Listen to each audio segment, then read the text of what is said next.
Vale, vamos a continuar por donde habíamos dejado el tema de percepción, el tema 3, que lo habíamos dividido en tres partes y nos quedaba esta aproximación psicofísica, si no recuerdo mal, y por último la aproximación computacional. Entonces vamos a ver si acabamos... Intentar acabar el tema, porque el punto 3 lo quería dividir en tres vídeos, lo que sería el tema. Pero el punto 3 es tan corto que yo creo que vale la pena hacer el 2 y ya dar el 3 también y ya acabar el tema directamente. Así que vamos a ver.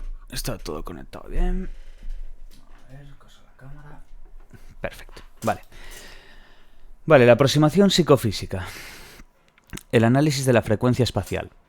Para Hubble y Wiesel, las células de la corteza estriada responden selectivamente a características estimulares simples, como es la orientación y el movimiento de líneas y bordes, pero un análisis más detallado revela dificultades en esta interpretación. Una línea luminosa puede ser el mejor estímulo para una determinada célula, pero otros estímulos podrían estimularla también. Suponer que el análisis más elemental del patrón estimular que realiza el cerebro lo hace en términos de líneas y bordes requeriría una teoría de la percepción capaz de mostrar que todo el conjunto de formas y objetos es analizable en esos términos. Entonces, ¿esa respuesta representa el nivel más elemental de análisis de los objetos que el sistema visual realiza? Pues vamos a ver cómo la teoría de la frecuencia espacial surgió como una alternativa que va a sostener que el análisis más elemental de los objetos realizado por el sistema visual es, en términos de componentes de frecuencia espacial, el patrón estimular, en este caso, que debe ser considerado pues, como una onda compleja de intensidad luminosa, que es analizada por el cerebro en términos de sus componentes elementales de frecuencia espacial. Las células de la corteza estriada actúan como filtros, esto es muy importante, ¿vale? Como filtros espaciales, respondiendo selectiva y preferentemente a una determinada banda de frecuencia. Vamos, que lo que nos preguntaban era si el nivel más elemental de análisis de los objetos que el visual, vamos, que lo que sería el sistema visual realiza, y nos aclara la teoría de la frecuencia espacial, que surgió pues como una alternativa y sostenía pues que el análisis más elemental de los objetos, realizado por el sistema visual lógicamente, es en términos de componentes de frecuencia espacial. Y esto es lo que importa, ¿vale? En términos de frecuencia espacial. Vemos entonces cómo ese patrón estimular debe ser considerado pues, como una onda compleja de intensidad luminosa que es analizada por el cerebro en términos de componentes elementales de frecuencia espacial. La cosa es que las células de la corteza estriada van a actuar como filtros espaciales. Entonces van a responder selectiva y preferentemente a una determinada banda de frecuencias. Esa es la cosa, ¿vale? Entonces quedémonos bien con lo que es la teoría de la frecuencia espacial. Ahora, el concepto en sí, el concepto de frecuencia espacial. Esto recuerda más esta imagen de psicobiología en el tema de los sistemas sensoriales. Así que los que ya hayáis visto o dado ¿no? esa materia ya os va a sonar un poquito lo del enrejado y lo de la onda, ¿vale? Básicamente, concepto de frecuencia espacial. Una onda se puede analizar en componentes simples, llamadas, y esto es importante, ondas sinusoidales, que es esta que veis aquí, en el apartado A. Dentro de esta figura 3.6, de lo que es la función de onda sinusoidal, es el A. Luego tendríamos el enrejado, que es lo que vamos a ver después. Pero bueno, vamos paso a paso. La onda entonces se puede analizar en componentes simples, que se llaman pues, ondas sinusoidales. Vemos en esta figura 3.6 esa función de la onda sinusoidal y el enrejado. Nos quedamos con lo de la onda por ahora. Y vemos en el A que nos dice onda sinusoidal referida al dominio del espacio. Esta de aquí. En el B vemos estímulo correspondiente a la onda sinusoidal. Onda y en el otro, bueno, lo veis perfectamente en la figura, tampoco lo aclaro yo mucho porque es básicamente lo que aparece aquí. En el eje horizontal de A, donde vemos aquí, vemos un espacio estimular. Y en el eje vertical de A, los cambios en la intensidad. Creo que se ve bastante bien, ¿no? Aquí vemos el espacio estimular y aquí vemos los cambios en la intensidad de la luz. Ya lo usamos aquí en alta y baja, ¿vale? Bueno, básicamente, el estímulo varía en intensidad a lo largo de la dimensión horizontal. Está aquí, eje horizontal de A, como hemos visto, con oscilaciones suaves de ondas claras y oscuras de igual amplitud a intervalos iguales. Este tipo de estímulo recibe el nombre de enrejado. Lo veis aquí, ¿no? Enrejado sinusoidal. en la figura 3.6 es el enrejado sinusoidal donde las transiciones entre lo que es claro-oscuro, ¿veis aquí? Claro-oscuro, claro-oscuro, claro-oscuro, se refiere a eso. Básicamente, pues esas transiciones entre lo que son las zonas claras y oscuras son suaves y continuas. Cuando las transiciones son bruscas, que es lo que vamos a ver aquí en la figura 3.7, ¿veis? Cuando son bruscas como estas, como si fuera un código de barras, básicamente. De hecho, es donde más se ve. Donde las transiciones, bueno, lo que decíamos, suaves y oscuras, suaves y continuas, tal. Después, cuando las transiciones son bruscas, como la figura 3.7, es un enrejado de onda cuadrada. Y es muy importante diferenciarlo de uno a otro, ¿vale? Las ondas sinusoidales son los elementos más simples en que podemos analizar una onda. Entonces, las ondas sinusoidales son los elementos más simples en los que podemos analizar una onda. Y los enrejados sinusoidales, lógicamente, son los estímulos más simples que podemos utilizar para estudiar la sensibilidad del sistema visual a la frecuencia espacial, ¿vale? Parece un poquito complejo, pero una vez lo vas viendo con las figuras se entiende bien. Todo enrejado sinusoidal se caracteriza por 4 parámetros y estos son muy importantes, ¿vale? Esto sí que es algo que suelen preguntar. Entonces, primero, quedémonos con esto, ¿vale? Todo enrejado sinusoidal, como este de aquí, que vemos aquí en el B, todos tienen 4 parámetros. Entonces, hay que saber esos 4 parámetros. Primero, la frecuencia espacial, que viene dada pues, por la anchura de las zonas claras y oscuras. La anchura que tenga la zona clara y la zona oscura. Esa es la frecuencia espacial, ¿vale? Si son anchas, pues van a tener menor frecuencia espacial, ya que el número de ciclos por unidad de distancia en la onda asociada al enrejado será también menor. Entonces, cuando vemos estas bandas, por así decir, para que nos entendamos un poquillo, vemos la anchura que tiene, ¿no? Si la anchura de esas zonas, claras y oscuras, en este caso, son, bueno, más o menos grandes, que es lo que hay que saber diferenciar, van a venir dadas por una anchura de las zonas claras y oscuras. Si son anchas, si son más anchas, por así decir, va a tener menos frecuencia espacial. A mayor anchura, por así decir, menor frecuencia espacial, ¿vale?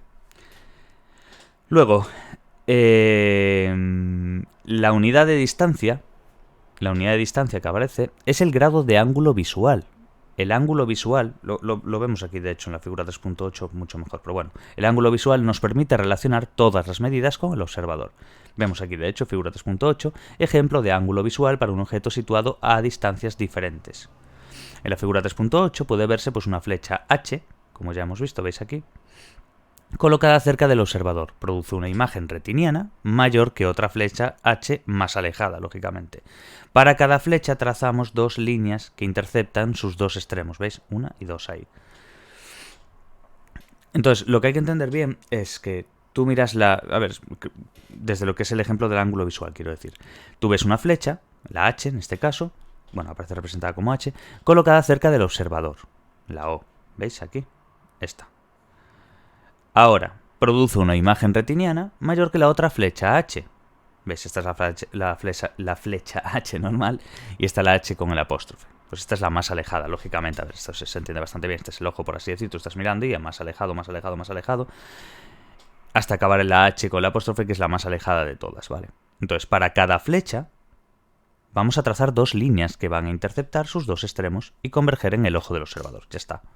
Entonces obtenemos 2 ángulos visuales, como vemos aquí, alfa 1 y alfa 2, tales como alfa 1 mayor que alfa 2. Los ángulos están directamente relacionados con el tamaño de la imagen retiniana y este está directamente relacionado con el tamaño del estímulo e inversamente relacionado con la distancia del estímulo. En el caso de la frecuencia espacial se utiliza el número de ciclos por grado de ángulo visual, que indica directamente las características espaciales del estímulo, independientemente del tamaño o de la distancia. Eso sería la frecuencia espacial, ¿vale? Quedémonos bien con lo de la anchura, ver que si son anchas van a tener menor frecuencia espacial, y el ángulo de visual que acabamos de ver aquí, en la figura 3.8, no tiene nada más. Entonces, ese sería el punto 1. Recordemos, eran 4 parámetros lo que tendría todo enrejado sinusoidal. Se va a caracterizar pues, por estos 4 puntos. El primero ya lo hemos visto, frecuencia espacial. Ahora, la amplitud de onda. La amplitud de onda de un enrejado es la mayor o menor intensidad luminosa de sus zonas claras u oscuras. El contraste de siempre, vamos. El concepto contraste se refiere a la diferencia entre lo que sería claras y oscuras. No sé, bueno, ya lo veis en el móvil, en una foto, o en las antiguas televisiones incluso también, que se movía el contraste para que se pusiera más o menos la intensidad, vamos, de luminosa en cierto modo, para que hubiese más o menos, quiero decir. De hecho, vemos aquí la fórmula, ya veis, más, menos y menos, partido de I max más I mínimo. O I mínimos, vamos, básicamente es punto de mínima intensidad y punto de máxima intensidad, para que quede claro. Entonces, vemos que si, y esto es muy importante, esta parte de aquí, ¿vale? Si el punto de máxima intensidad es igual al punto de mínima intensidad, el contraste lógicamente va a ser 0. Pero si la intensidad o el punto mínimo de intensidad es 0, el contraste va a ser 1. Y esto es lo que hay que saberse bien, ¿vale? Dentro de la amplitud de onda. Dentro del contraste hay que entender la fórmula. La fórmula es punto de máxima intensidad menos punto de mínima intensidad partido de punto máximo de intensidad más punto de mínima intensidad. Si queréis lo podéis hacer al revés, es lo mismo. Simplemente el más y el menos. Es la única diferencia. Y max y min. Más y menos. Y partido. Ya está. Lo que hay que tener claro es que si hay un punto de máxima intensidad que es igual al punto de mínima intensidad, el contraste va a ser 0. Está ahí bien. La cosa es que si el punto de mínima intensidad es 0, el contraste va a ser 1. Y esto es lo que hay que saberse bien, ¿vale? Bien, eso sería el punto 2, la amplitud de onda. Entonces ya hemos visto la frecuencia espacial, la amplitud de onda, y ahora nos vamos a la fase. ¿Qué es la fase? La fase de un enrejado se refiere. Pues se refiere a la posición de la oscilación de la onda sinusoidal, en un momento dado, que sirve como punto de referencia. Y esto se mide en grados, y lógicamente pues de 0 a 360, círculo completo. Y esto tiene 4 fases, ¿vale? Importante, fase del... Bueno, esto seguramente los que hayáis dado algo de mates y demás ya os sonará. Bueno, sobre todo de geometría también. Bueno, fase de seno, fase de coseno, fase antiseno y fase anticoseno. Simplemente hay que saber seno y coseno y le pones el anti delante. Y así tienes los 4. Seno, coseno, anticoseno. Ya está. El seno, pues es el punto de comienzo de la inflexión en sentido positivo. La del coseno, la onda comienza en el punto máximo de valor positivo de amplitud, 90 grados. 90 grados, exactamente. Fase antiseno, la onda comienza en el punto de comienzo de la inflexión en sentido negativo, que serían pues 180 grados. Lógicamente es antiseno. Si seno es el comienzo de la inflexión en sentido positivo, pues el antiseno será una inflexión en sentido negativo, ¿vale? Y el anticoseno, pues lo mismo. La onda comienza en el punto mínimo de valor de amplitud. ¿Veis? En el coseno es el punto máximo. En el anticoseno es al contrario. Entonces con saberse seno y coseno ya está. Porque el otro es al revés. Simplemente. Esto es, en el seno, sentido positivo. En el antiseno, sentido negativo. En el de inflexión, quiero decir. Y luego, en el coseno, ¿qué tenemos? Punto de máximo valor positivo de amplitud. Pues aquí, en el anticoseno, punto de mínimo valor de amplitud. Ya está. Y saber los grados, lógicamente. Pero bueno, si llegando el orden ya lo sabemos. 90, 180, 270 después. Y después ya está. Por eso los grados, a ver, se miden de 0 a 360. Es la forma. Vale. Y por último tenemos la orientación. ¿Qué es la orientación de un enrejado? Se va a referir pues al grado de desviación de la vertical que presenta sus zonas claras y oscuras. Se expresa en grados, a partir de la vertical en sentido contrario a las agujas del reloj. Al revés. Medir así, así. Bueno, no sé si en la cámara se va a ver al revés, pero bueno. Se entiende así, ¿vale? Entonces, para que veáis, parece complejo, porque a ver, es algo de cierta física elemental y demás, pero se entiende. Si lo vas viendo con las figuras y lo vas entendiendo y vas pensando, vale, seno, coseno, antiseno y anticoseno. Seno sé esto, que es sentido positivo, pues antiseno al contrario, sentido negativo. Coseno, máximo valor, anticoseno, mínimo valor. Y saber los grados, y ya está, no tiene tampoco mucha más historia. Recordar bien lo del contraste cero, lo de si era igual el punto máximo de intensidad igual al punto mínimo de intensidad. Y si el punto, esto es muy importante, y si el punto mínimo de intensidad es 0, el contraste es 1. Y eso es muy, muy importante, ¿vale? Bien, vamos a dar un sorbo de agua. Después vendría el análisis de Fourier, que vamos a ver un poquillo de qué va la cosa.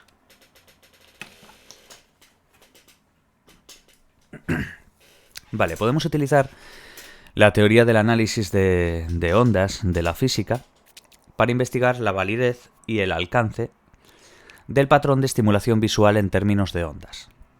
Entonces, en 1822 llega Jean Fourier, que propuso su teorema fundamental sobre las ondas. Y esto es muy importante ahora. Cualquier onda, tenga la forma que tenga, se puede expresar de manera única como la superposición. Superposición se refiere a la suma de ondas sinusoidales de frecuencias y amplitudes definidas. Esto es clave, ¿vale? Saberlo bien. Entonces llega Fourier y nos dice, vale, tengo un teorema fundamental sobre las ondas. Y dice, cualquier onda, tenga la forma que tenga, se puede expresar de manera única como la superposición, recordemos la suma, de ondas sinusoidales de frecuencias y amplitudes definidas. Suma de ondas sinusoidales de frecuencias y amplitudes definidas. Entonces llegamos aquí, vemos la figura 3.9 que nos muestra la aplicación del teorema en una onda cuadrada. Ya vemos aquí de A a E, bueno, F en este, porque después la última F hay que mirar la parte. De A a E se representan los primeros componentes de la onda cuadrada en F, que vemos aquí, ¿veis? La imagen que tenemos de la figura 3.9. Entonces, la fila F, que nos aparece aquí, gráfico de dicha onda. Teóricamente sus componentes armónicos son infinitos. En la práctica, pues una onda cuadrada puede aproximarse mediante la suma de un número finito de componentes. Entonces, ¿qué nos quiere decir esto? La gráfica de dicha onda. Pues que teóricamente sus componentes armónicos van a ser infinitos. Pero ¿qué pasa? Que en la práctica una onda cuadrada puede aproximarse mediante la suma de números finitos de componentes. Entonces, diferenciar bien la teoría de la práctica dentro de la fila F, de lo que es el gráfico de dicha onda, ¿vale? De la onda cuadrada. Es muy importante eso porque lo pueden preguntar perfectamente. Luego en la fila E, que tenemos aquí, vemos lo de F más tal, bueno. Fila E es la suma de los componentes de ¿qué? De A, B, C y D.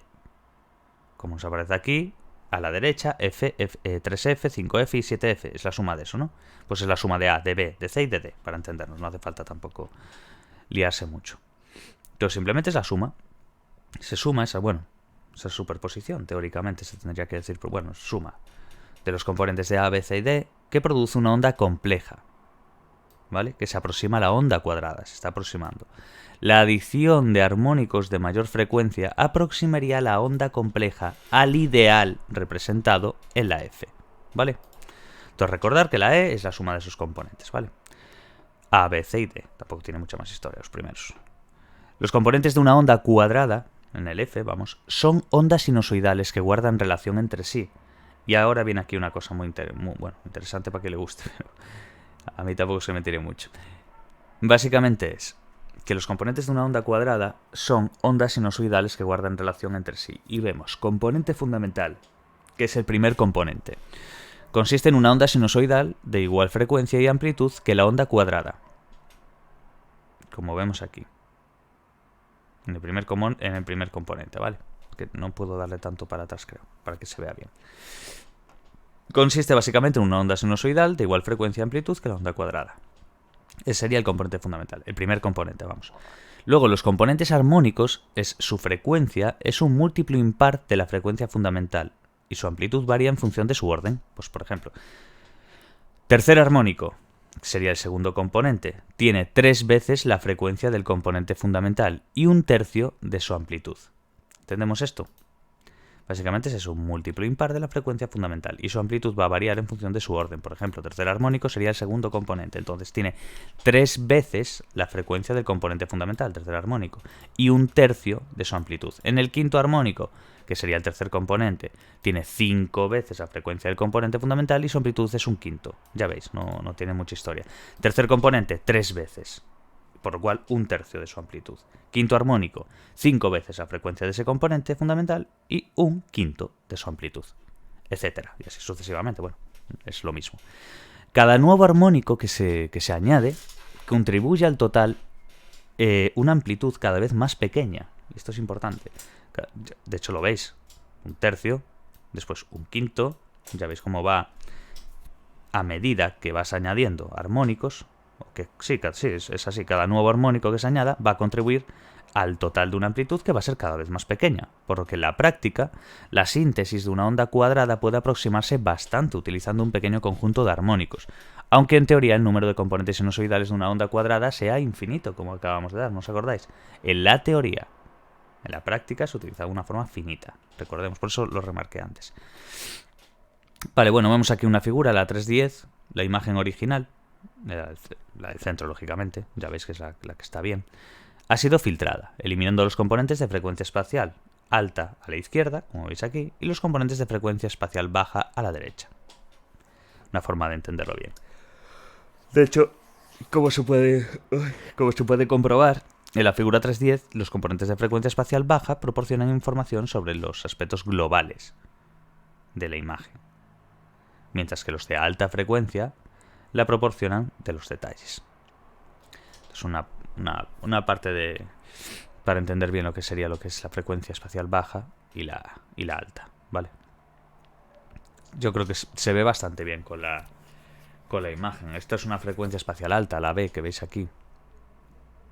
Ya veis como esta frecuencia espacial alta, y veis aquí los que serían la frecuencia espacial baja a la derecha. Y ya veis como en la baja proporciona información sobre los aspectos globales de la imagen y demás, y en la otra pues va más al detalle. Creo que se distingue bastante bien. Vale, punto 2.4. El análisis de Fourier como modelo. Cabe preguntarse si el sistema visual tiene filtros diferencialmente sintonizados a un determinado rango de frecuencias espaciales, con preferencia a otras. Si este fuera el caso, entonces cabe pensar que la corteza visual se comporta como un analizador Fourier, que descompone pues, el patrón a estimular en sus elementos constituyentes de frecuencia espacial.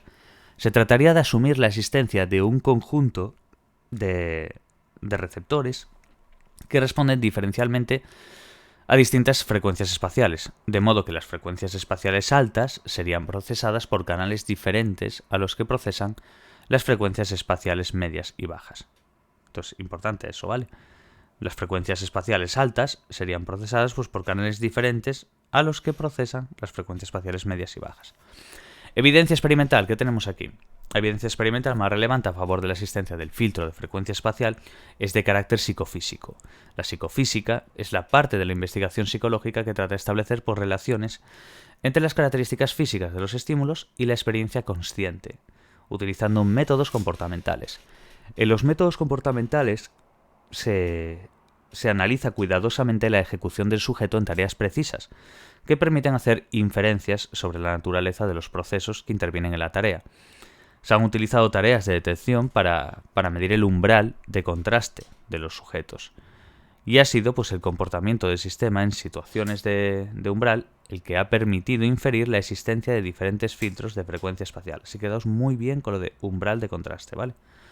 El umbral de contraste, ya nos va a decir aquí, es el contraste mínimo necesario para distinguir un enrejado sinusoidal de una escena de luminancia homogénea.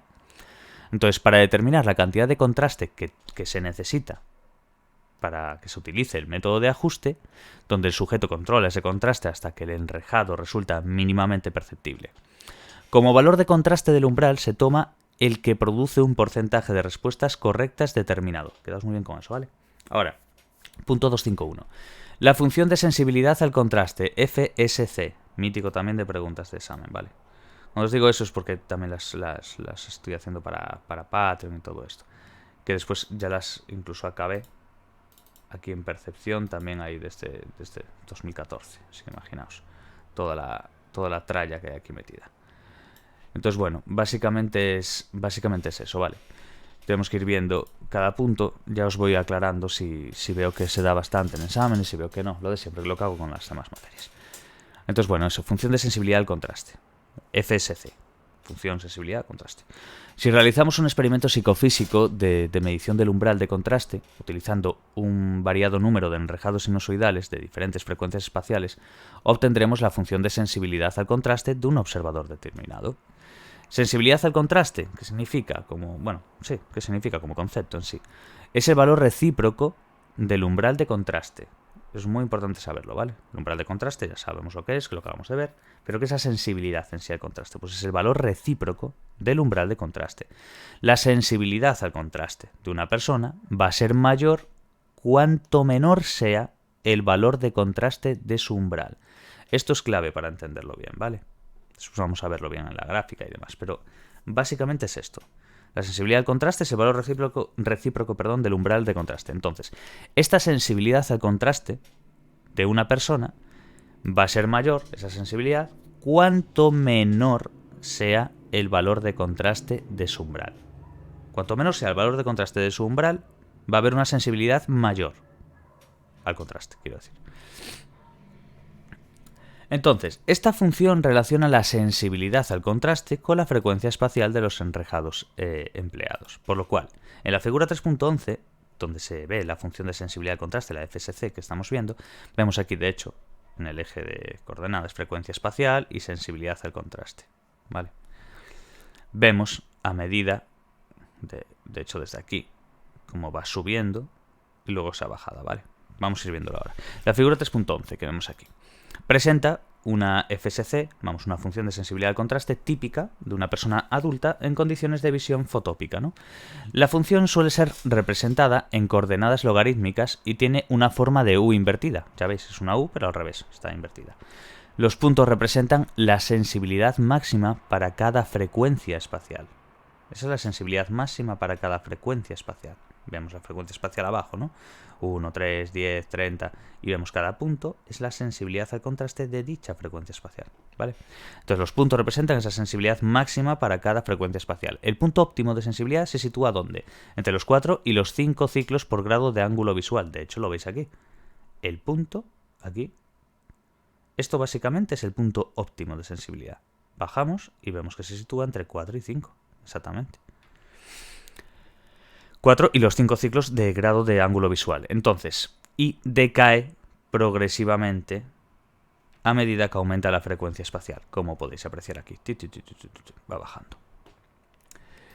Vale, por encima de aprox unos 50 ciclos de grado de ángulo visual, ya no somos capaces de percibir diferencias entre lo que es un enrejado y una superficie de luminancia homogénea, vamos. Si el experimento se hiciera en condiciones de visión escotópica, la sensibilidad a las frecuencias sería mucho menor, pero afectaría más a las altas que a las bajas, porque al faltar la contribución de los conos se perdería agudeza visual en los detalles. Muy importante esto, ¿vale? Bien, predicciones a partir de la FSC, ¿vale? Recordamos de la función de sensibilidad al contraste, vamos. Pues voy a decir ya FSC, si no voy a estar todo el día repitiendo lo mismo. Entonces, la función de sensibilidad al contraste sirve para explorar si hay filtros especialmente sintonizados a un determinado rango de frecuencias espaciales. Campbell y Robson, en el 68, utilizaron la FSC para comparar la sensibilidad a las ondas cuadradas con la sensibilidad a las ondas sinusoidales.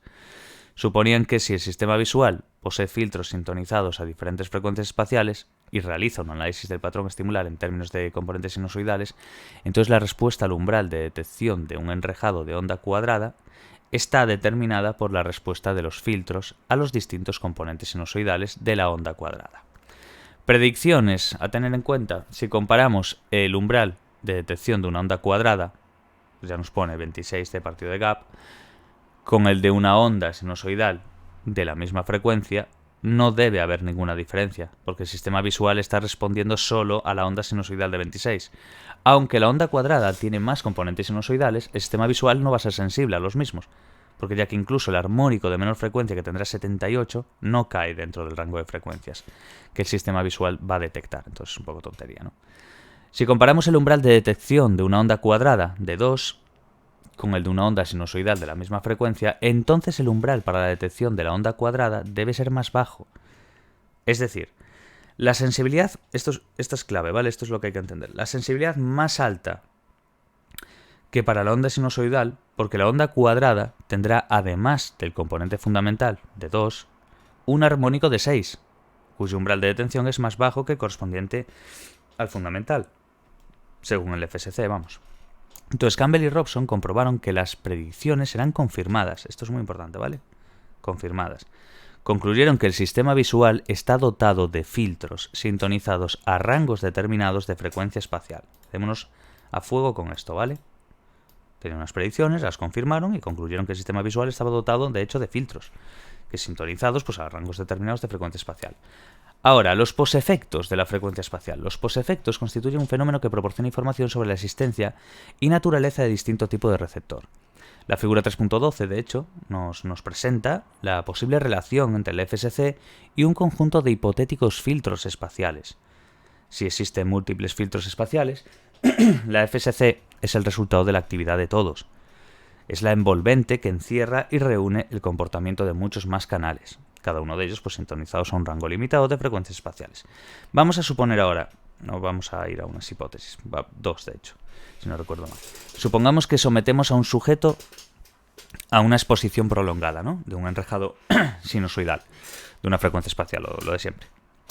Entonces, a continuación vamos a comprobar la sensibilidad al contraste, verificando el estado de su FSC, su sensibilidad al contraste, y lo comparamos con el estado del FSC previo a la adaptación, ¿vale? Vamos a ver el post, básicamente es mirar los post-efectos, porque lo vamos a comparar con el previo a la adaptación. Primera hipótesis, que no existen múltiples filtros, sino que la frecuencia espacial se procesa por un único canal, y la FSC refleja el estado de ese canal. Entonces, la adaptación producida por la exposición prolongada al enrejado va a afectar a todas las frecuencias espaciales. El hecho de que esté de esa exposición prolongada, para entenderse bien. Entonces, va a afectar a todas las frecuencias espaciales y la FSC posterior a la adaptación pues va a mostrar una menor sensibilidad. Pero hay una segunda hipótesis que dice que sí que existen varios canales sintonizados a diferentes frecuencias espaciales. La adaptación producida por la exposición prolongada va a afectar únicamente a los receptores sintonizados con esa frecuencia, por lo que la FSC posterior a la adaptación mostrará una menor sensibilidad únicamente, no al todo, no a todas las frecuencias como decíamos en la primera hipótesis, sino que en esta segunda hipótesis nos dice que esa adaptación va a mostrar una menor sensibilidad, pero únicamente para las funciones iguales o las que se estén utilizando en la fase de adaptación, mostrando pues una especie de bache en la zona correspondiente a esas frecuencias espaciales. Blackmore y Campbell en 1969 confirmaron experimentalmente la aparición de baches, segunda hipótesis, quedamos bien con eso, ¿vale? Mientras que la sensibilidad para las frecuencias que no habían sufrido adaptación permanecían sin cambios. Entonces, estos datos favorecen la existencia de canales múltiples. Perfecto. Ahora, manipulación de la fase de los enrejados, que es el último punto del 2, si no recuerdo mal, ¿no? Sí. Después ya nos vamos a la aproximación computacional y se acabó. Manipulación de la fase de los enrejados. Ya veis que voy como lento, repitiendo un poquito, porque creo que esta parte psicofísica es importante entenderla, no es chapatoria. De hecho, si la entiendes, no requieres chapar absolutamente nada. Es algo que, bueno, que entiendo que haya gente que tampoco la traiga mucho. A mí, ni fu ni fa, pero hay que entenderla. Simplemente dices, vale, a ver, por lógica, pues esto, aparte una compensa a la otra casi todas las veces, entonces se entiende bien. Pero bueno, es cuestión de repasar. Lógicamente, la primera vez que lees esto de psicofísica vas a decir tú, vale, no entero de nada. Pero bueno, manipulación de la fase de los enrejados. Y me pasa a mí, yo lo he leído antes esto, de hacer el vídeo, y la primera vez que lo lees dices tú, agüita, ¿sabes? Te enteras un poco, pero bueno. Pero bueno, ahora ya os digo, esta segunda vez que lo estoy leyendo aquí, porque lógicamente a mí esto me sirve mucho, el tener que grabar los vídeos, aunque lo haga así un poco por mí también, por ayudar y demás, lo hago por mí también, lógicamente. Me refiero que no es tan altruista todo. Entonces, manipulación de la fase de los enrejados. 254, el punto. Otro experimento favorable a los múltiples canales o filtros es el hecho de que la síntesis de dos ondas sinusoidales que están en la misma fase produce una onda compleja cuya amplitud es igual a la suma de las amplitudes de los componentes sinusoidales. Entonces, pero la síntesis de dos ondas sinusoidales cuyos componentes tienen una diferencia pues de fase de 180 grados, por ejemplo, produce una onda compleja cuya amplitud es igual a la diferencia de las amplitudes de los componentes.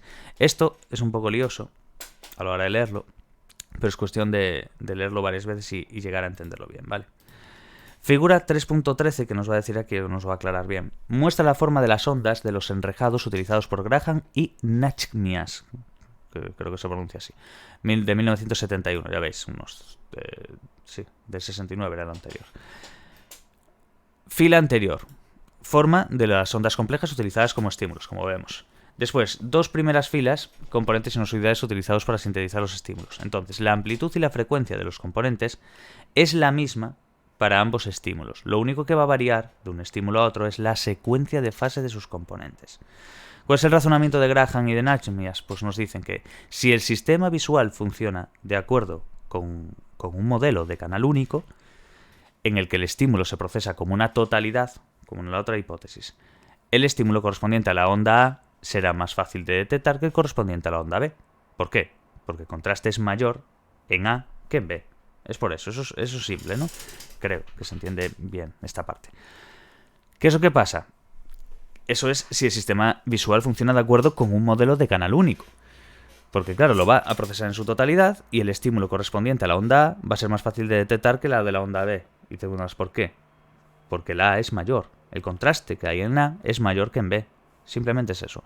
Ahora, si el sistema visual analiza el estímulo respondiendo diferencialmente a sus componentes sinusoidales, entonces los dos estímulos van a mostrar el mismo umbral de detección, ya que la amplitud y la frecuencia es la misma.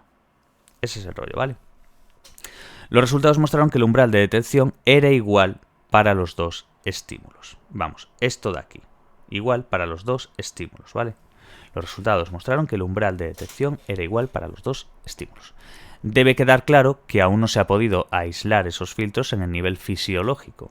Por ahora son entidades hipotéticas, hacia cuya existencia apuntan gran cantidad de resultados experimentales. Pinta que va por ahí, pero lógicamente a nivel fisiológico aún no se ha podido aislar, por lo cual no dejan de ser entidades hipotéticas, ¿vale? Y por último, que esto es el otro vídeo que quería hacer, pero cuando lo vi, el punto 3, vi que tampoco tiene mucha historia. Yo creo que lo mejor es darlo directamente. O lo corto y lo creo en otro, pero es que son 2 páginas como mucho. Nada, lo hacemos en este ya. Punto 3. La aproximación computacional. El esbozo primario. Esto lo damos así por encima porque no, ¿sabes? No, tampoco tiene mucha historia. El esbozo primario. Lo vamos a dar todo, pero quiero decir que no tan lento como antes. El propósito del esbozo primario es hacer explícitos los cambios de intensidad de la imagen, así como la distribución de esos cambios y su organización geométrica. La descripción explícita se hace especificando las características primitivas simbólicas que, según David Mehr, son bordes, barras, terminaciones y manchas, y los parámetros fundamentales son posición, orientación, tamaño y contraste. Bien, el punto de partida es la imagen bidimensional. El resultado final es una representación simbólica que, organizada en conjuntos de características con principios de agrupamiento, servirán como descripción básica a los restantes niveles de procesamiento. David Mehr, o Mar, no sé realmente cómo se pronuncia, yo digo David Mehr, creía que el sistema visual se hace simbólico muy pronto, en la primera fase del procesamiento. Esto es importante, ¿vale? Creía que el sistema visual se hacía simbólico muy pronto, en la primera fase de procesamiento, dando lugar a una descripción de la imagen reducida en comparación con la imagen original, pero que conserva lo importante para su análisis. Mehr asume que los mecanismos visuales operan con un conjunto de constricciones o supuestos respecto a la naturaleza de las imágenes, supuestos de carácter general que hacen referencia tanto a la naturaleza de las superficies en el mundo visual como al modo en que esas superficies se representan en la imagen. Las superficies constitutivas de las imágenes visuales son estables, tienen un alto grado de homogeneidad, y las transiciones de luminancia dentro de ellas tienden a ser suaves y no bruscas. El esbozo primario incluye 2 subfases. Tenemos el esbozo primario bruto y el esbozo primario completo. El esbozo primario bruto, pues Mehr estudió los procesos que permiten pasar a la descripción analógica, lo que es la distribución de la luminancia, a la descripción simbólica, que son las características primitivas, ¿no? Entonces, básicamente se estudian los procesos que permiten pasar de la analógica, la distribución de la luminancia, a la de lo que sería la descripción simbólica, que serían las características primitivas. Y eso sería en el esbozo primario. El esbozo primario son dos subfases. Primario bruto, que acabamos de leer, y ahora primario completo, dedicada a la exposición de los principios de organización que permiten agrupar las características primitivas en conjuntos y zonas. Estas características primitivas, esta descripción simbólica, ¿vale? Vamos a ver ahora el esbozo primario bruto que vemos aquí. Más a fondo, el punto de partida del procesamiento visual es la imagen más simple que pueden producir nuestros receptores. Una representación bidimensional de los distintos niveles de intensidad luminosa. Es una representación monocromática, monocular y estática, como la superficie de una televisión en blanco y negro, compuesta por puntos elementales o píxeles, cada uno con su nivel de intensidad luminosa. El esbozo primario bruto proporciona una descripción de los cambios de luminancia en diferentes escalas y clasifica los que sean relevantes en las categorías de características primitivas. David Mehr, en el 80, y la mayoría de los investigadores en inteligencia artificial han prestado atención a la clasificación de los bordes.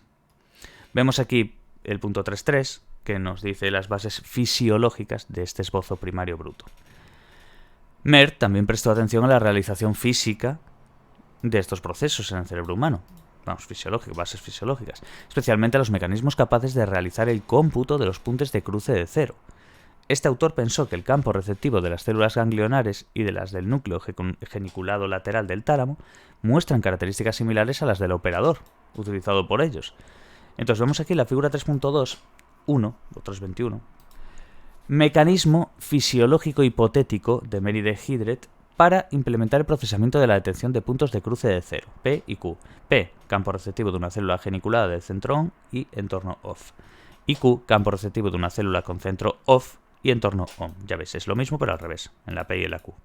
Son en el P, ese campo receptivo de la geniculada, centro ON, entorno OFF. Centro ON, entorno OFF. Luego, en la Q es al revés, centro OFF, entorno ON. Entonces aprenderse la P, centro ON, entorno OFF, y a la Q le damos la vuelta. Cuando ambos campos están activados es porque se produce un punto máximo de contraste, que es lo que se llama, punto cero. La Y, que vemos, ya veis aquí, ¿no? P y Q.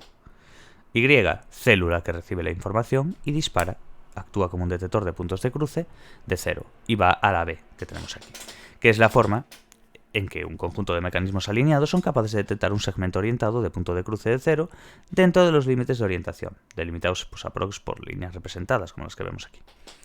Merck asumió aquí que las células del núcleo geniculado lateral, que vemos aquí en la figura, de forma que un conjunto de células con centro OFF y entorno ON, recordemos, centro OFF y entorno ON, ese es el Q, ¿vale? Es importante entenderlo porque nos dice, de forma que un conjunto de células con centro OFF y entorno ON están alineadas y adyacentes a un conjunto alineado de células con centro ON y entorno OFF. Forman la base para lograr el cómputo de los puntos de cruce de cero. Entonces, cuando ambas filas de células están activas simultáneamente, se producirá la presencia de puntos de cruce de cero entre ellas. Si otro conjunto de células, en un nivel de procesamiento superior, recibe información de ambas y dispara, solo cuando están activas esas células. Y actuarán como detectores de puntos de cruce de cero. Si a su vez están sintonizadas a orientaciones diferentes y se organizan a alineamientos de orientaciones determinadas, tendremos la base para la detección de segmentos de puntos de cruce de cero, base sobre la cual se lleva a cabo el cómputo de las características primitivas en la teoría de Merck. La función que llevaría a cabo las células simples de la corteza estriada es detectar los puntos de cruce de cero de esta forma. ¿Cuál es la valoración de la teoría de David Merck? En el campo de la visión de máquinas se han desarrollado muchos algoritmos diferentes, que resultan más o menos útiles, dependiendo de la aplicación a la que se dedica, lógicamente. Una problemática para la teoría de Merck y de Hildreth ha resultado ser la forma en que se resuelve el problema de la integración de escalas de punto de cruce cero. Entonces Merck y Hildreth nunca ofrecieron un algoritmo preciso. Importante eso, ¿vale? Sin embargo, cabe recalcar que la principal aportación de David Merck fue la nueva forma de pensar que introdujo a teorizar sobre la percepción visual, apuntando a los problemas centrales que toda teoría debe resolver en cada nivel de procesamiento. Luego nos va a venir aquí una conclusión, antes de acabar el tema y empezar con el 4, con lo del espacio tridimensional. Una conclusión que creo que está bien que la leamos. Es importante en este capítulo observar que los conceptos de filtros de frecuencia espacial y detectores de características son los conceptos fundamentales, sobre los que se basa gran parte de la teoría de la percepción de la forma en la actualidad. El propósito del esbozo primario bruto es, según Merck, obtener una descripción simbólica de características primitivas del mundo físico, y sobre la base de esta descripción, construir las siguientes etapas de procesamiento visual. El filtrado de las frecuencias espaciales queda reducido a una mera fase previa del análisis de la escena, en diferentes escalas, al servicio de la determinación de las características. Muchas investigaciones actuales sobre distintos aspectos de la percepción visual, como el análisis de la textura, de las superficies, de la visión estereoscópica, etc., encuentran mucho más eficaz para sus propósitos a partir de una descripción del input en términos de frecuencia espacial. Vemos aquí la figura, de hecho, de la 3.22, la última de este tema, que damos nosotros, esquema de procesamiento visual inicial, que es el propuesto por Palmer en el 99. Entonces, Palmer en el 99 propone un esquema de la figura de la 3.22, donde el procesamiento más básico, que aparece aquí, y fundamental sería el análisis de los componentes de frecuencia espacial. Análisis organizadas, ya lo veis aquí dentro dentro del cuadro, de la figura. Entonces vamos a ir citando. Más básico y fundamental sería pues eso, el análisis de los componentes de frecuencia espacial del estímulo, que serviría de fundamento a los demás. El procesamiento de bordes también necesitaría del análisis de la frecuencia espacial para ser llevado a cabo de forma modular y en paralelo con otros tipos de análisis. Las características importantes quedan reducidas a los bordes, pero incluso el análisis de estos pierde el carácter fundamental que David Merle le concede en su teoría. Así que bueno, este tema 3 que hemos dado, de procesamiento visual inicial, luego lo vamos a continuar con el tema 4 en el siguiente vídeo, que ya va a ser el espacio tridimensional, el cual yo aún no he leído, pero bueno, que imagino que estará bien también. Así que bueno, lo dejamos por aquí y hasta el próximo vídeo. Mucho ánimo a todos y hasta la próxima. Chao, chao.